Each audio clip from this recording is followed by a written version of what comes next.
তো আজ দেখি বাড়িতে আমার মামা আমার জন্য এই ফলটা নিয়ে এসেছিল। তো দেন এই ফলটার নাম তোমরা কে কে জানো এই ফলটার নাম কি প্লিজ কমেন্টে বলো ফলটার নাম কি আর ফলটার টেস্ট কেমন তোমাদেরকে বলবো। তো এই দুটো ফলের দাম নিয়েছিল 120 টাকা, একটা একটা ফল নিয়েছিল 60 টাকা করে। তো ফলগুলো কিন্তু দেখতে খুবই সুন্দর, কিছুটা টমেটোমের মতো লাগে আর দেখতে খুব সুন্দর লাগছিলো। দেন আমি ফলটা কাটছিলাম দেখো। তো তোমরা কারা কারা এই ফলটা খেয়েছো প্লিজ কমেন্টে বলো। এবারে আমি হচ্ছে এই যে উপরের ছালটা তুলছিলাম, তো কি শক্ত, তারপর আমি আস্তে করে তুলে নিলাম। দেন এবার তোমাদেরকে খেয়ে বলবো যে ফলটা কেমন। তো ফলটা আমি ফার্স্ট টাইম খাচ্ছিলাম, তো আমি কাটলাম, দেন এবার কেটে সুন্দর করে আমি পিস পিস করে কেটে নিচ্ছি। তো কাটার পর তোমাদেরকে বলবো যে টেস্টটা কেমন। আমি তো এই তো আগে খেয়েছি, আমার টেস্টটা ভালো লেগেছে, কিছুটা আমার সবেদার মতন লাগলো।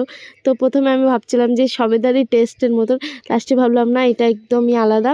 আর খেতে কিন্তু সত্যি কথা বলতে মিষ্টি ছিল, ফলটা একদম মিষ্টি আর দারুণ লেগেছিলো খেতে। তোমরা কারা কারা খেয়েছো ফলটা প্লিজ কমেন্টে বলো, আর এটার নাম কি সেটাও কিন্তু বলতে ভুলে যেও না।